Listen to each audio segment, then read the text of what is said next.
Welcome to the Anita CHAT podcast. I'm your host and coach, Anita Rombo. This is the podcast for growth-oriented, high-vibe, and big-hearted people who are ready to show up and glow up to be the best versions of themselves. If you are ready to embrace your most authentic, aligned, and abundant life, one that feels great on the inside and out, then you, my friend, are in good company. Grab your favorite bevy, settle in. We've got lots to chat about. Hello and welcome to another episode of Anita Chat. I am so excited to be with you here today and even more excited to be welcoming an amazing guest to the show. We have the honor and privilege of welcoming Harmony Slater to the chat. Harmony is not only a great friend, but also a fellow coach. She's a board certified wellness coach, as well as a certified Ashtanga yoga teacher. She actually is one of, I think, less than 20. Is that right, Harmony? I'm going to get her to fact check that. It might be like a little more now, but it's definitely under 30 still. Amazing. So, Harmony, welcome to the chat. Thank you for joining us. Thank you. It's great to be here. I'm very, very, very grateful. I'm not sure if I did the intro justice. Would you like to introduce yourself in your own words? Yeah, I mean, we did great. I'm basically a spiritual wellness coach. I work with people on their life goals, their business goals, and we like to work from the inside out over here. So we go deep into what are some of those unconscious blocks that show up in our body and our breath as certain patterns or sensations, and get to the root of them so that then once we clear them, you can move towards your goals with ease without any hesitation or resistance coming. And that is precisely why you're on the chat, because I feel like, yes, we're friends, but that we're friends for a reason. Our paths cross for a reason. We speak the same language. And so I just knew that you would resonate with my listeners. And I'm so excited to have my world collide this way. Because over here, we're all about doing the work inside and out. We embody soulful success. So that to me is getting that mind, body, soul connection authentically aligned and integrated so that we can show up to be in our highest and best in no matter what we do. So I'm just so excited to have you here. I know. We're going to have such a great conversation. I'm like, where do we begin? I'm sure there's no shortage of ideas. Yeah. Where should we start? I was going to start, actually, I want to start by your journey because you mentioned some pretty cool things. I remember thinking, wow, this girl's just got this amazing, interesting background in terms of like, how did you even get introduced to this yoga journey? And I know you like travel the world and you've done some really cool things. Can you share that with us to start? Yeah, sure. So, I mean, it's interesting. I think I didn't really get into yoga for fitness reasons, which is why most people get into yoga. I actually started off meditating and studying Buddhist meditation and studying Eastern philosophy and Eastern religion in university. And so through that, my mom actually had introduced me to transcendental meditation when I was really young. She was into TM. She was a hippie, thus the name Harmony.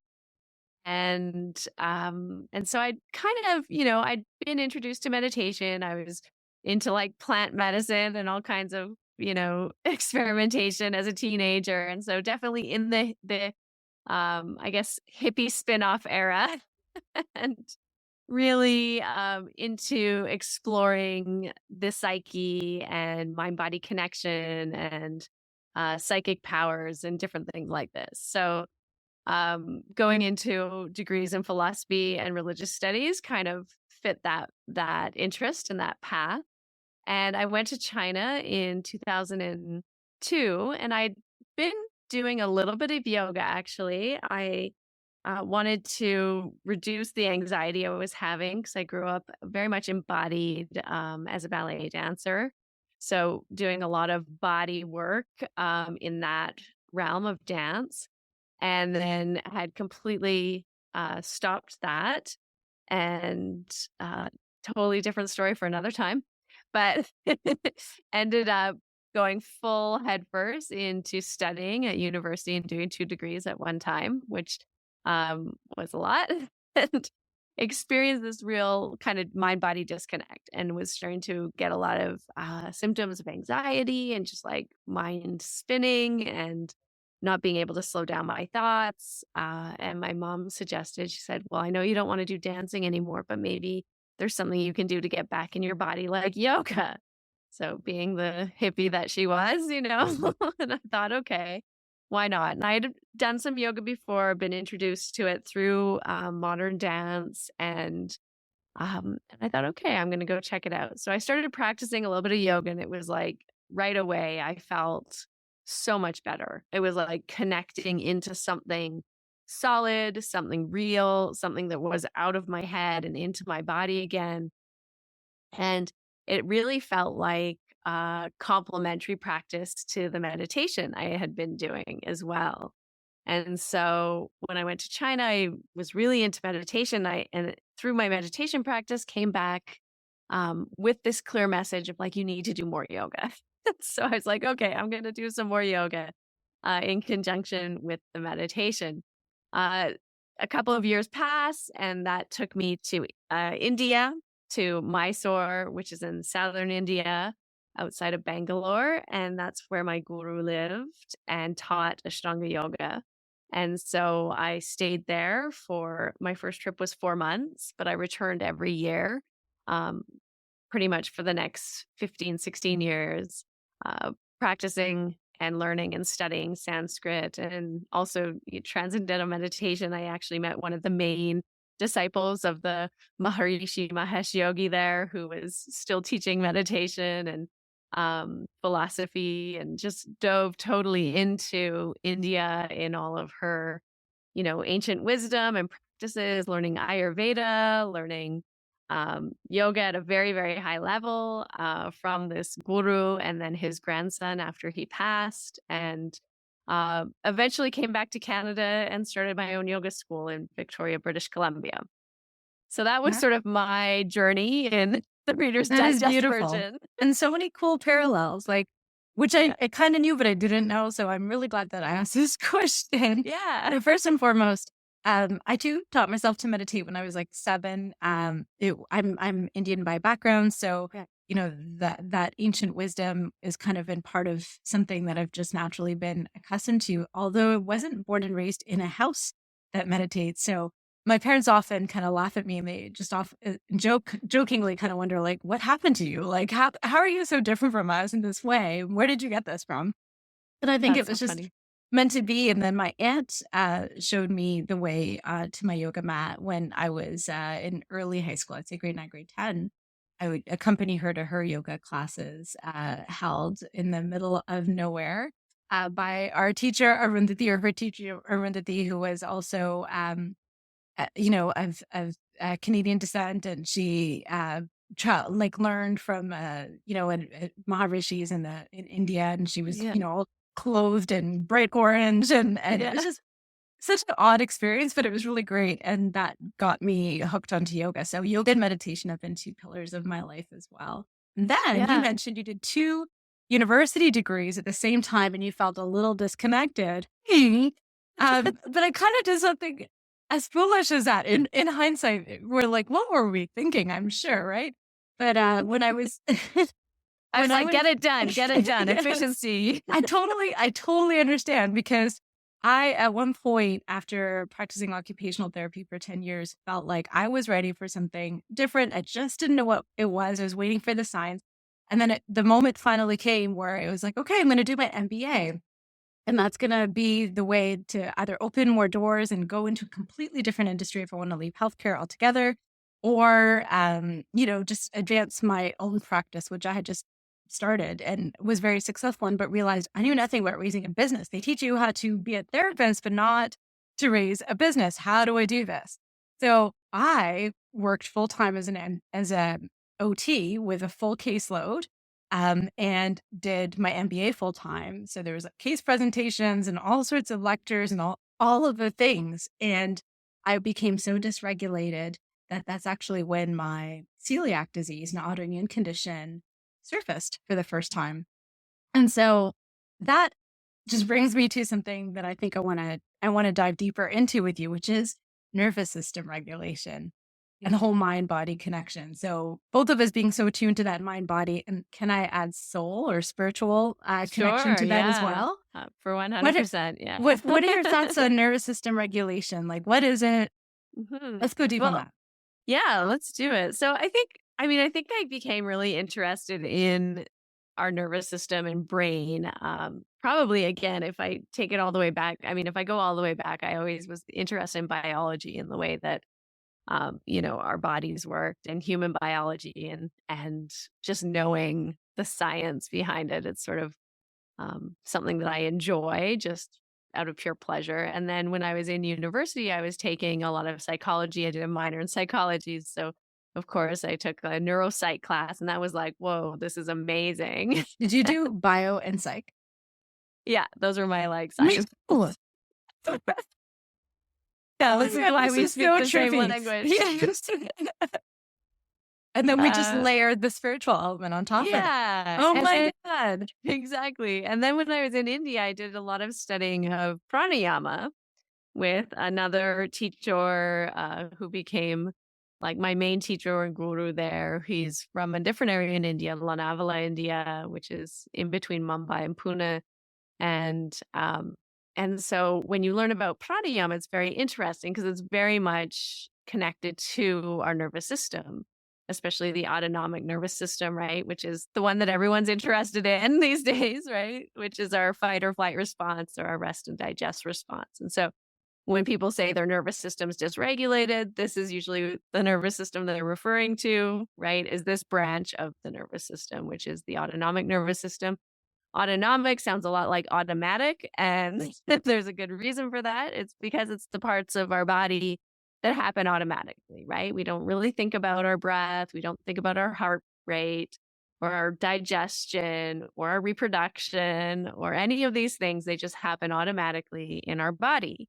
But when we're feeling stressed or, we experience trauma or even and stress isn't just a physical stress, but it can be also an emotional or mental stress, right? We don't actually have to have any real physical thing happening. We can just be perceiving it as a difficult time or a difficult situation. This is where the mind body becomes really interesting. Um, it can create changes in this automatic, body functioning system that's happening. And so we start to maybe feel a bit moody, right? Or we start to have sleep disturbances. Maybe we start to experience insomnia, or maybe we have trouble waking up. We don't want to ever get out of bed. We can start to have like that cognitive dissociation or dysfunction, right? Where you're feeling like stuck in your head or you have a lot of cyclical, repetitive thoughts going on. You can't break out of that. We can become very sensitive to our surroundings and to things like light or sound or things that normally wouldn't irritate us might irritate us, like the sound of someone chewing or, a certain smell or the way someone's, a habit someone has. Maybe we've never noticed it and it starts to really drive us crazy. We've known this person forever. So all of these things, there's also emotional dysregulation as well as, and this can show up in our digestive system. It can show up in autoimmune disorders. It can show up in having an excessive appetite or having no appetite. So all of these different ways that these normally automatic systems of our body are trying to create homeostasis and balance and regulation, right? But when we're feeling stressed or we're under chronic stress or we have trauma or we're not really digesting something emotionally or mentally, we can start to become dysregulated in this nervous system. And so because our breath, the inhale, is pretty much connected to our sympathetic nervous system, right? It's activating, it gives us life, it infuses us with energy. Our exhale is relaxing, it down regulates or it allows us to relax and feel more embodied. It's the inhale and the exhale itself are related to these two branches of the autonomic nervous system. And if you want to go into even more sort of like subtle anatomy, right, they're related to these two energies in our body, which is like the active and the resting, or the receptive, the heating and the cooling, Yin the and the sun and the yang. moon, the yin and the yang, exactly. And so it's all happening within us. Our body is really just a little microcosm of the macrocosm, but it's also governed or you know, I guess overlaid with our mental emotional bodies as well, right? So it's not just our physical self, but we have a mental body, we have an emotional body, we have an energy body, we have all these different layers of ourselves that if one of them is not being tended to, or if there's something wrong that isn't being addressed, it can start to affect all the other layers of ourselves. And I think you hit the nail on the head with that. That was amazing. But it really it does come down to the energy, right? Because we are permeable. So, you can't be aligned in one aspect of your body, but not aligned in the other. Like they all bleed into one another. We're just an energetic soup, if you will, right? Yeah, So yeah, they're all interconnected. So, and exactly. we experience this all the time, and the interesting thing is it really shows up in our breathing as well, because our breathing is the one function of our autonomic nervous system that we can consciously control. So I can say, take a deep breath in, and everyone can take a deep breath in. I can say, hold your breath. Everyone can hold their breath. I can say, exhale, take a deep breath out. We can Just all did that do with you. that. Yeah. But if I say, I want you to slow down your heart rate, Can't do you're kind of left there going like, I don't know how to do that. Right. And so it's the bridge between our unconscious mind and our conscious mind. That's what the breath is. It's also the bridge between our mind and our body, because when we're having and experiencing emotions, it shows up in the way that we're breathing. So you can Yes. think of like when you're angry, right? Even if you're trying not to be angry, your breath changes. It gets faster. It gets stronger. If you're sad, your breath changes. Maybe you're Mhm. holding it, or maybe it's like, like kind of jagged breathing. And so it's very much the bridge between these unconscious parts of ourselves and our conscious self. And it's also a very powerful tool in regulating our autonomic nervous system, our fight or flight response, because we can control it. Absolutely. Now, you raised a good point that I would love for us to go deeper on, and that is the bridge, right? The bridge between the conscious and the subconscious. What is the difference then between pranayama or breathing or breath work and meditation? Because isn't meditation also a bridge? How are they similar or different, or are they the I think, same? yeah. I mean, they're definitely very different. Okay. Okay. So one question's answered. Sorry, I just Yeah. layered a whole bunch on you. Yeah, but there's similarities in that they're both about creating awareness around things that we're normally not aware of. And so that's the similarity, I would say, between them. But meditation is more of a passive observation.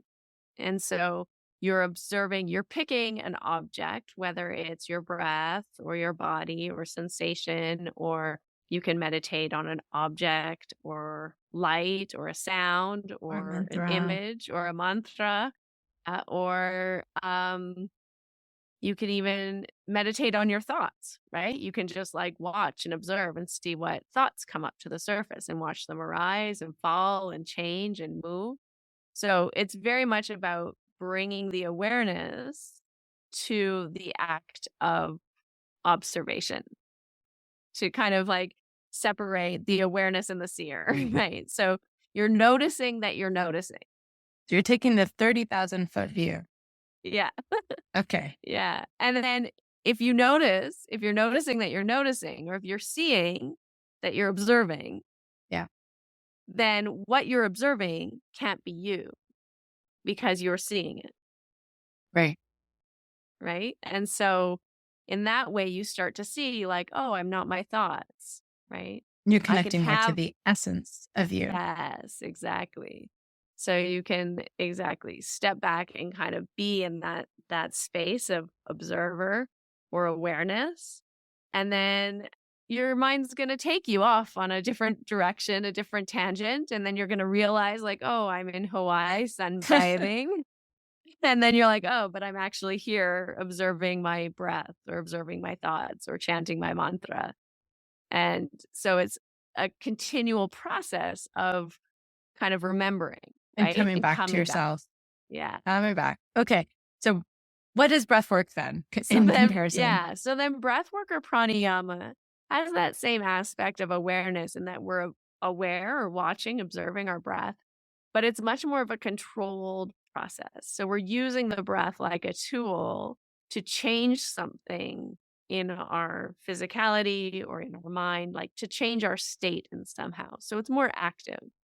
And so in some ways it's a little easier. You can even think of it like yoga asana, right? Yoga asana is kind of like meditation because you're bringing some awareness to your body, right? You're like bringing awareness into your feet, into your hands, maybe into your lower belly, maybe into your neck, maybe into the back of your body that you've never thought of until now, right? So you're dropping your awareness into your body. And for a lot of people, especially just starting off, that's really challenging, right? And if you teach yoga, so you say, okay, turn to your right, and you get the people in the class that are like looking around like, I'm not sure which way is my right, or like lift your hands up, and they're like, what? So I'm the How? kind of yogi Right? that has been doing yoga for like 30 some odd years. Yeah. But at the end of the class, the teacher will be like, oh, is this your first class, dear? And I'm like, no, not at all. I'm like this. I'm a yoga bum. I'm always here. I just don't know my lefts from rights. I'm pretty clumsy. It's pretty embarrassing, but oh, wow. It doesn't matter. That's the thing. And that's why I'm not a yoga teacher, because I don't feel like I could do that, because I could barely hold my own. But I'm terrible with my left and my rights too. I always have always to like, do this. Yeah, you're mirroring the class too all the time. And so Yes. you say, okay, lift, move to the left, and you move to your right. Yeah, so that would just, it looks that the would same not as work. them. It's all mixed up. But So so you're yoga saying asana brings it into the body, and then pranayama brings that same kind of control into the breath. So you're learning to lengthen your inhale or lengthen your exhale to hold the breath. And it's all very much a concentration exercise, because especially in pranayama versus maybe some other types of breath work, you want to count. So, there's a system where you're lengthening the exhale. So it's twice the length of your inhale. So you have to count like with a metronome or the second hand of a clock that's ticking. You still have one of those. Maybe a 4-second inhale, an 8-second exhale. And then when you start to add retentions, again, you're adding in it for a very specific amount of time. So when the mind goes off to Hawaii on vacation, you lose count, right? And so it's very obvious, like, oh, shoot, now I got to come back and start that part again. So with something like box breathing, I know it's a breathing technique. Yeah. Is that type of meditation where you're focusing on your breath? Is pranayama an offshoot of? Is that a part of meditation, or like a meditative technique that focuses on breath? I think it's very different. So if you look, I'm still looking. Yeah. Like box breathing is more like a pranayama practice. Yeah. Because you're inhaling for 4, holding for 4, exhaling for 4, holding for 4, right? And so in Sanskrit, you might call it samavriti, which means the same movements. So the same movement of the breath. And when you look at like traditional yogic texts, there's, I practice Ashtanga yoga. Ashtanga yoga means 8 limbs, and it comes from this text called the Yoga Sutra. And so one of the limbs is asana, which is your physical postures. That's what everyone thinks yoga is these days. But one of the limbs is pranayama, which is the control of the breath. So you can think of asana like the control of the body, pranayama, the control of the breath. And then there's 3 limbs that come after that: dharana, which is concentration; dhyana, which is meditation; and then pratyahara, which is withdrawing the senses. There's 4 that come after that. Sorry. pratyahara, withdrawing the senses, then dharana, concentration, dhyana, meditation, and samadhi, which is a complete absorption. That's like your deepest level of Enlightening. meditation. Yeah. Not even necessarily enlightenment, because there's actually like levels to samadhi, but it's sort of the first step to that kind of full integration and recognizing that you are not actually your mind or your body or your emotions. So that complete understanding of you as essence. And the fact that there actually is no you and that you are just pretend. Energy soup. Yeah. So the pranayama is like a very specific thing where you're controlling the breath. Meditation itself is more of like a concentration of the mind. So it doesn't have to do with the breath really at all. The breath is just natural when you're meditating. You're not trying to control it or manipulate it in any kind of way. I guess The my breath question is came from just like when we easy. were talking about like sometimes with meditations we can focus on different things, and we talked about Mhm. the breath being one of those things. That's where I thought maybe Yeah. So it- typically, like when you're using the breath as a object of meditation, you're just observing, right? So you're not trying to manipulate or control the breath. There's some techniques, like some manipulation, that's usually offered as a type of help or tool in some meditation practices, right? So if you're starting to fall asleep in your meditation practice, they'll say, well, try to breathe a little stronger, right? So that you have something stronger to concentrate on, but then return to your natural breath. So meditation is really about not trying to manipulate change in any way, but just observing reality as it is. this is really interesting because I honestly did not know.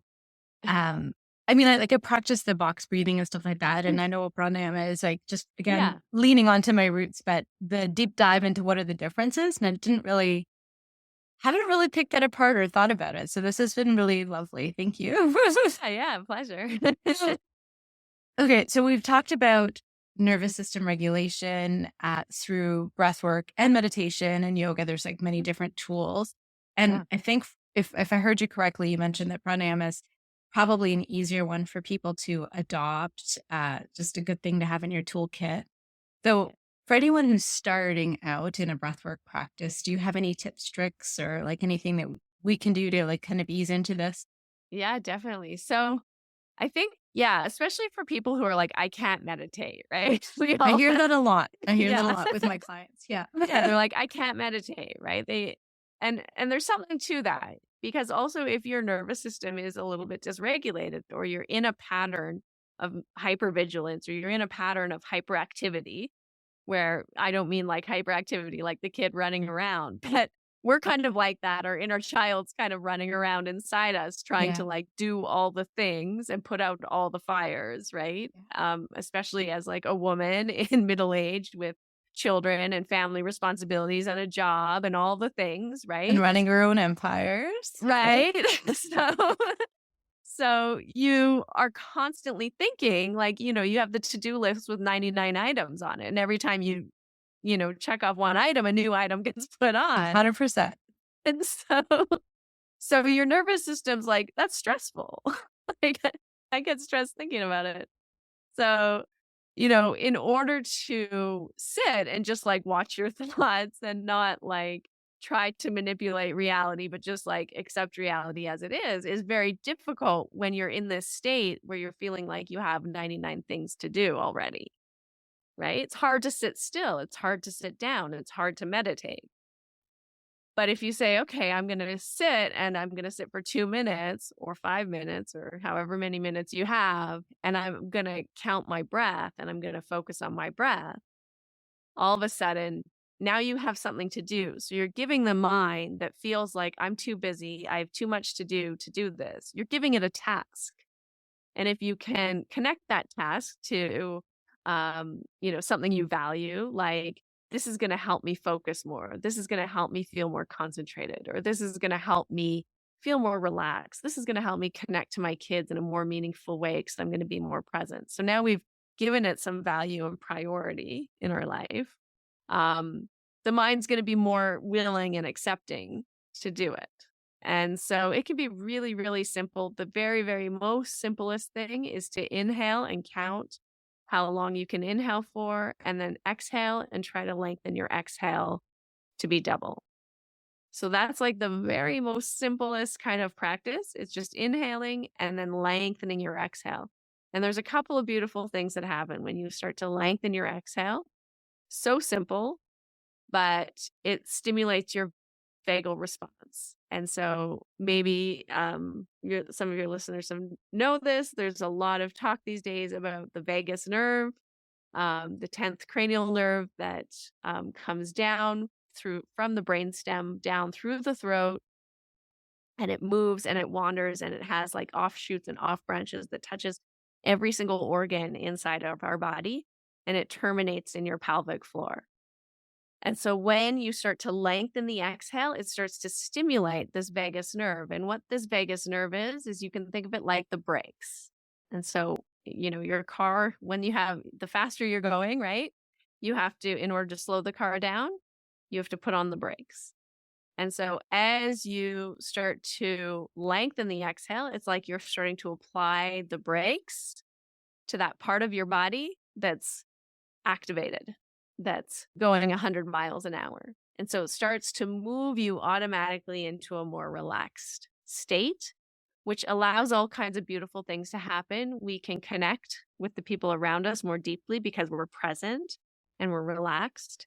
We can also influence our environment. It's called co-regulation. So that's why when you're around someone who's very relaxed, very grounded, very centered, maybe it's your yoga teacher or your meditation teacher or your guru, you automatically feel like, oh, I can relax. The release that you get in their presence, right? Exactly. I always start crying. Yeah. And that's what happens too, because we have finally our body's in a safe space. It's recognizing, oh, I can really let go here. I can really relax. And that often allows a lot of emotions to come up, because those are some of the things that we're holding on to when we're really going all the time and not giving ourselves that time to rest and just like be. And so a few other nice things about it is we start to digest better. We start to sleep better. We start to be able to focus in a more concentrated way. We start to lose our ADD symptoms a little bit.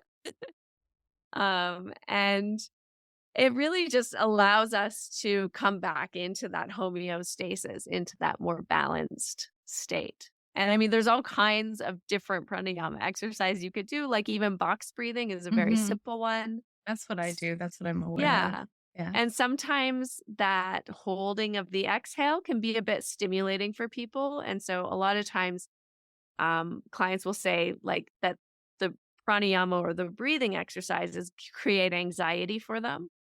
And so I would say if you're experiencing any anxiety at all doing pranayama or any kind of breathing exercise, you need to slow the breath down and don't hold the exhalation.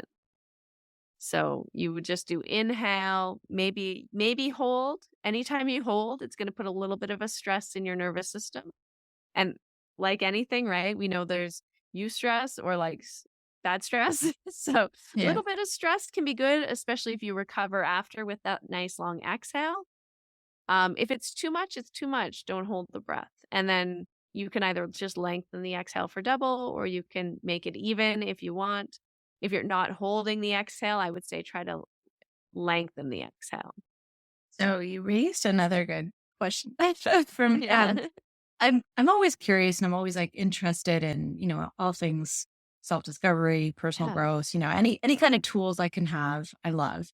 And the other day I was going through YouTube and, I have my favorite kind of meditations and all that. There's tons of breathwork videos out there too. So I was like, oh, let's try this one. And, I like to start my day with it, and I put it on, and the person had a beautiful voice, and it all started out really great. And then there was this disclaimer, and I got scared, actually. But it was like along the lines of like, you might increase your heart rate, or you might get dizzy. And I was like, okay, well, that's not really what I'm doing this for. So yeah, over to like the meditation I know and enjoy.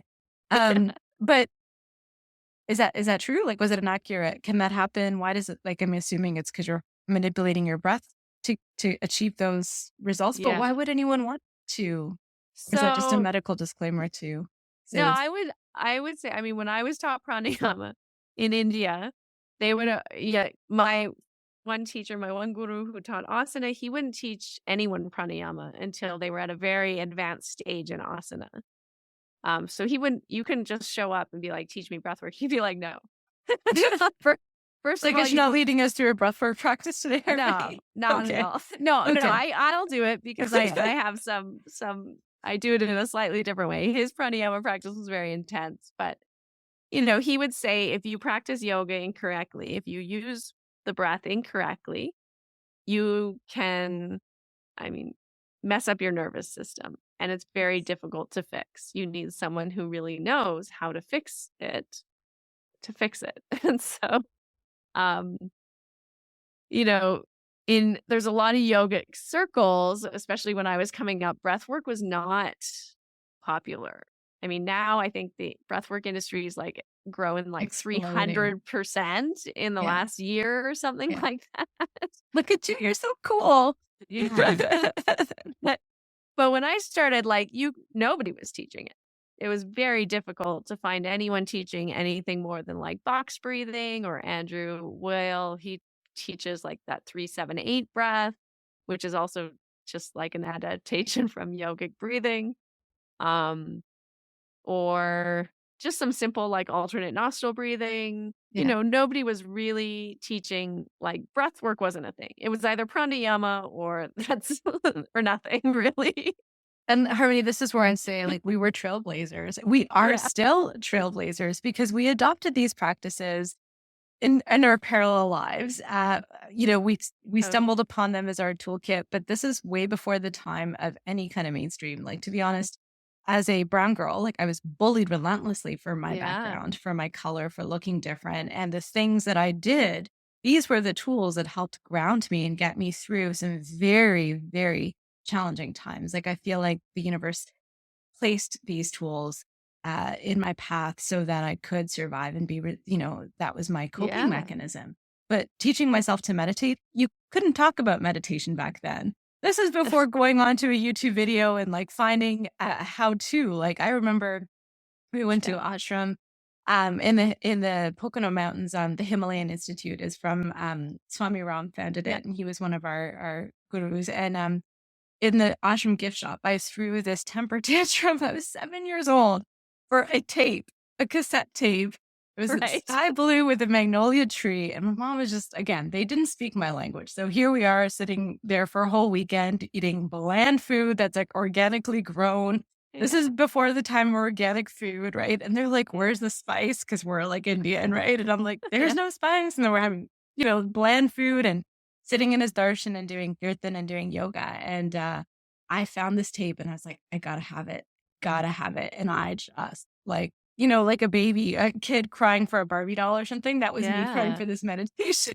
That's amazing. And I remember I used it every day and I did not know if I was doing it right. Nobody did it with me. It just relied on, but my point is we did all this stuff. Before YouTube. We were trailblazers. And so same thing with like pranayama, right? All this kind of stuff. Like, it's so cool now. It's just not a thing back then, but I'm really glad it is getting the awareness that it deserves because there's so many amazing benefits that people can get. And, the best thing about all of these tools is that they're free, right? Yeah. You don't need to have a degree. You don't need to put yourself through any kind of courses or school. Like, you can do it anytime. You can do it in your car. You can do it in the board meeting, just focus on your breath. Yeah. What would you say is the biggest benefit that you've experienced from like having access to or practicing regularly, meditation? Yeah. Well, I mean, practices? I think it was a gateway for me to some more intuitive gifts, if you will. So for me, like I mentioned, I had some incredible challenges and that was the thing that got me through them. And so still to this day, those are my defaults. Like, if I don't do them, I don't feel, so just the ability to feel centered and grounded. But it also opened up my connection to my intuition and to also spirit. So like through that, I started reading tarot cards and I have intuitive abilities. And I can communicate with my higher self, if you will. And I think those opened up gradually with time, but I think I need to be in that state. Also, like if I'm doing readings for people, I need to put myself in a state where I feel like I'm open and receptive in a clear channel. So I think I didn't know that was going to happen. I wasn't seeking any of those things, but I think in addition to just finding more peace, inner peace and connectedness and groundedness, and also inner strength, just like this feeling of being safe and secure, opened myself up to a whole different dimension that I didn't know existed. And Yeah. yeah, That's so so cool. It's really interesting because I think your attraction to these practices, I mean, especially as you say, coming from a family background that wasn't really interested in them, although coming from a culture that's very much seeped in them. yeah. And my parents Um, specifically, not the family. Like right. my Okay. grandmother was, yeah, definitely have a lot of, and my parents are spiritual in their own way, but they were just more practicing. Like they wouldn't be at a yoga class ever. That you would never Right. find them doing certain things that I would naturally gravitate towards. So I was Right. the odd duck that way. I mean, it is interesting because, before the Western world kind of adopted yoga in India, you know, most of the young Indian people were not interested in yoga. It was something that Yeah. their grandparents did, Yeah. or It's they so were interested in cool like now. tech. Yeah. MIT. Uh, Yeah. but I think it's so interesting. My guru in India, he would always say, if you are drawn to yoga in this life, it's because you practiced in a past life. And Beautiful. I think even what you're talking about, like how it kind of opens you up to sort of this, I don't know, these higher dimensions of consciousness but also being very grounded and embodied at the same time. This sort of dynamic is, and also tuning into your intuition, into, whatever sort of, um, forces, energies, powers those are. Um, it's, it's all there, like within even the Yoga Sutras, that through the practice of yoga, you can develop these kinds of psychic abilities and psychic powers. And I mean, those were one of the things that I was very interested in that kind of drew me into yoga too, is I was like, this is really interesting because this is doing something Mhm. on like a whole other level that I can't really explain. And I think there's something really beautiful to what you said, because I think in the West now, we're really into science. We've always been really into science. And so now we're trying to use science to prove the validity or the merit of these practices. But there's something happening that science is not going to be able to ever explain, that's happening at a much deeper level. And Yes. it is that level of spirit or consciousness that you can't really measure, right?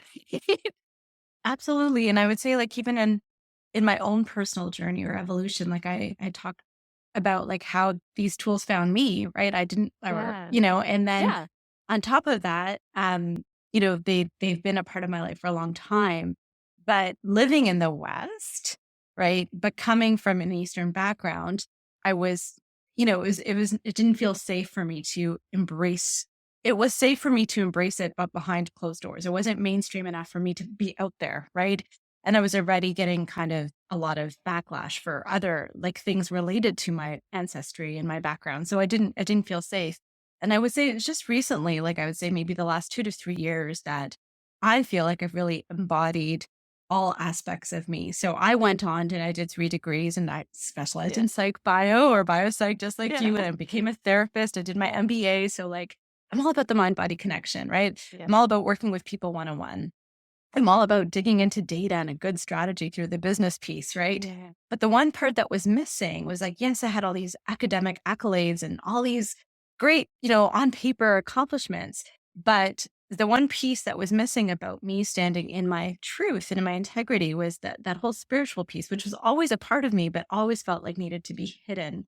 And so I call myself a soul strategist and success coach because I do that inside out work and I layer that soul piece in, because I really truly believe that the integration of science, strategy, and spirituality is where true success lives. And that's where you can be your true self and you can be fully aligned and connected. And that's when you open up to the abundance whether it be internal peace or external success. Like it's all related, but it all comes from those three things. They need to integrate. And it was only until I got the courage to stand in my true authenticity that the world just changed for me in that way, that I felt like I'm finally me. Like I can talk about this now, right? Like, me 20 some odd years ago would not be talking about these practices, would not be, like there would be so many different blocks, so it just feels really lovely to stand in my own power and to empower other people to do so too. Yeah, and to have that authenticity to really like, I think I'm even drinking authenticity. amazing. I was like, wait a second, what am I sipping in my tea? So for those of you who aren't watching us, I'm sipping from an authenticity mug. It was amazing. That was not planned. It's all lined up. So Harmony, tell me, how That's did yoga and meditation and breathwork like advance you as on your spiritual journey? Yeah, I mean, it's interesting. For me, I think it was so much like a part of I really entered it because I was like on the path to enlightenment. That's what was driving me, was I want to be enlightened. What is your definition of enlightenment? I wasn't really sure what my definition was, but I was pretty sure I'd know when I got there. Have you gotten there yet, or do you have a different sense of a definition? I think I have a different sense of it now, to be honest. But it was like, I had this desire to kind of join in, to like leave this world behind. And I didn't want to have to deal with the world. I just wanted to like do my spiritual practices and just make that my full focus. I wanted to like be a monk or a nun, or like, that's it. And, I'm also an INFP. So like a very sensitive, like meditator type person. I love, like, give me a 10-day silent retreat. That's like my favorite place to be, I love that kind of work. That's just like quiet, me alone, meditating. Amazing. Or doing pranayama or doing yoga, whatever, right? It's just like I really enjoy it. But of course, life is life, and that's not really realistic. And it's, like John Kabat-Zinn, wherever you go, there you are, whatever the name of his book is very much true. And that there's certain things we're here, I feel, to fulfill, right? We have a dharma, we're embodied for a reason. Soul contracts. Yeah, soul contracts, whatever you want to call it. Yeah, you got it. We're here for a purpose. And if you're just doing a spiritual practice for selfish reasons, like I want to be enlightened, it's like, well, then what? Right? So I think what's next? Enlightenment is realizing that we're here for a purpose and carrying out that purpose with our highest and best energy, I think. Totally. To me, and I think ways. Also realizing that it's actually not outside of you, but it's all inside you, right? Everything. And so we keep putting these goals outside of us, like I'll be happy when I'm enlightened. I'll be successful when I, make $100 million. I'll be, loved when I meet the perfect person, or whatever it is. We keep pushing these goals outside of us, but actually it's all right here, right now. And even enlightenment's right here, right now. Absolutely. It all comes down to the inside out business, right? That we started with. Full circle moments.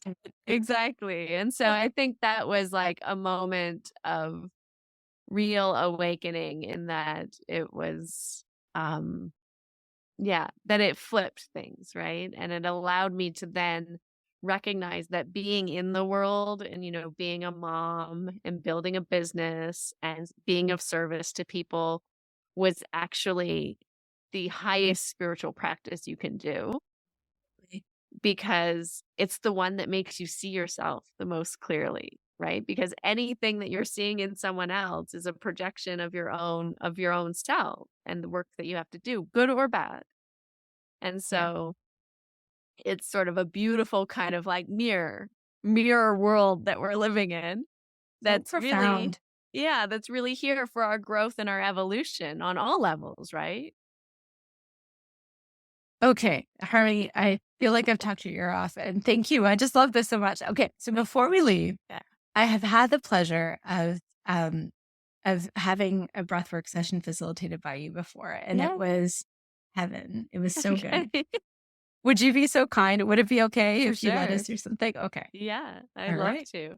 I'll try and think of a really easy one. Maybe I'll do a couple of the practices we've talked about. So we talked about the simple breath. We talked about box breathing.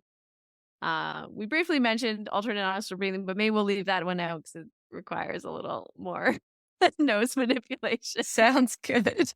Nose manipulation. I love it. So we'll do like simple breath, and then we can do box breathing. And also, I have a free audio download if people are interested. Yeah. That is it's kind of like box breathing, but without the exhale hold. And so it's just an inhale with a short hold and then a double exhale. And they can find that free download on my website at harmonyslater.com, and you can download it to your phone. It's a 2-minute practice, and you can just do it anywhere, anytime. Maybe do it with the audio the first couple of times, but after that, you'd be totally good to go on your own, and it really works. I I'll love be it. downloading that right after Yeah. this. And I've tried it myself. Like, I dropped my son off at his tutorials and was like, feeling really stressed. I'm going to try my own little practice. And I did. And I was like, oh, this really works. This is good. Do you sometimes forget how awesome you are? Like, all these resources. And then I was like, wait a second, I made this amazing Google Docs for this like class or workshop I held. I could use this right now. And I'm like, oh, yeah, this is gold. So anyways. Right? Yeah, it's amazing, isn't it? When you're like, oh, I have all the answers right here, right now. Yay. I don't need Chat GPT. I can That's just, right. We're at Anita CHAT. So it's like, Yeah. I'm my own. Yeah, you're Anita CHAT. I know. I love Anita that. CHAT I think GPT. it's so cool. So cool. Such a good name. All right. Lead us through. Okay. All right. So just wherever you are, if you're in a safe space, if you're not driving, you can just close your eyes and just take a moment. Let's just take a cleansing breath. Take a deep breath in through the nose. And then you can just breathe out through the mouth with a little sigh, relaxing the jaw. One more cleansing breath, breathing in through the nose. Deep breath in and exhaling out. And then this time, taking a deep breath in, and as you exhale, breathe out through the nose.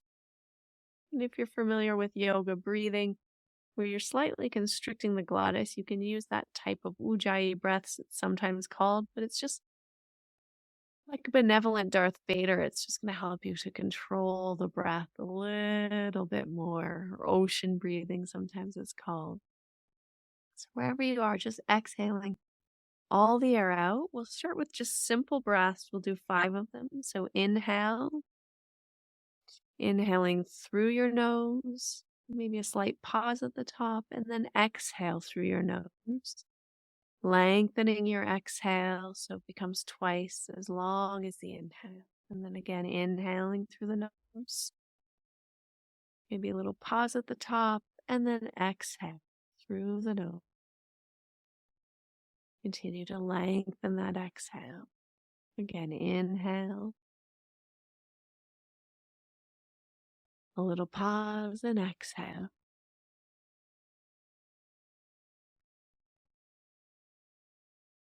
Inhale. A little pause and exhale.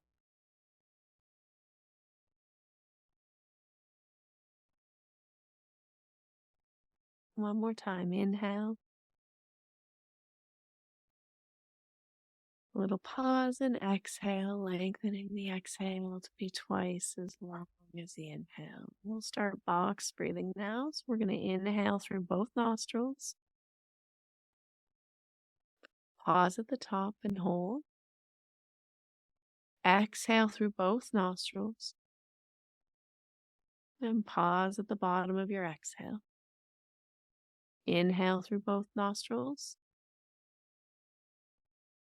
Pause at the top and hold. Exhale through both nostrils. Pause at the bottom and hold. Inhale through both nostrils. Pause at the top and hold. Exhale through both nostrils. Pause at the bottom and hold. Inhale through both nostrils. Pause at the top and hold. Exhale through both nostrils. Pause at the bottom and hold. And one more time. Inhale through both nostrils. Pause at the top and hold. Exhale through both nostrils. Pause at the bottom and hold. And then just take another deep breath in through the nose. And exhaling out, however you'd like, through the nose, through the mouth. Just taking a couple more deep, full, cleansing breaths here. And just noticing how you're feeling. Notice what's changed for you. Notice if there's a difference in your breath or your body.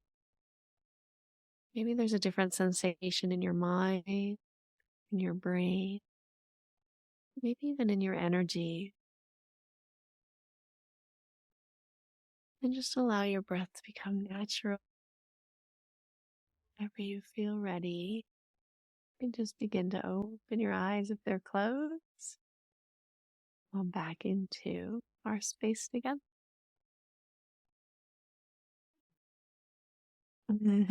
Hopefully it was Thank you so much. refreshing. It was so good. What a lovely reset. I'll Good, be sure yeah. to put that link for your downloadable meditation breathwork practice in Yeah. episode description. Yeah, it's similar. I think even a little shorter than this one. So it's a It good, was quick remedy, quick quick pick change. me up. Thank And I you. just want to say before we go, just to answer your question about the dangers of pranayama or breath Yeah. work, I would say that if you're feeling irritated or anxious or like it's stressing you out or hyper aroused after like you're gasping for air, if you're coming out of a breathwork practice like this, it's like either a little bit too much, too fast, too soon, or it's not the practice for you. And so it's really important, I think, to just, if you're gonna, start to practice a pranayama practice, always make sure it leaves you feeling. You should feel like sweet and good and calm and centered and grounded afterwards. And that's always like a sign that it's okay, that it's good for you, that it's helping you, that it's doing what it's there to do. You shouldn't walk away feeling, more like stressed out or anxious or irritated than before you started practicing. I would say like trust your gut, right? Yeah. I needed to hear was 5 minutes of preamble of how bad this is going to be for me when I was like, no, maybe I'll be curious about something else. So yeah, and sometimes it's like the types of breathwork practices or pranayama practices that have really long holds, either on the inhales or the exhales. Those are the ones I would say just be a little bit cautious with, depending on sort of your nervous system and who you are. Those are the ones that are more likely to cause stress on your nervous system rather than. Thank you for sharing that. I Yeah, think that's a really important take point because if some of us, like myself, going to YouTube, this is a way that we can exercise our own judgment about whether this practice will be serving us or not. Totally. Awesome. Yeah. Well, thank you so much, Harmony. I really, really enjoyed this, and it was such a nice time to share your energy with us. Thank you very much for everything. Thank you. And I Anita CHAT on the Finding Harmony podcast soon. So okay. Thank you. We'll make a date. Awesome. Can't wait. Yeah. Namaste Ji. Take care. Yes. Bye for now. Namaste. Bye.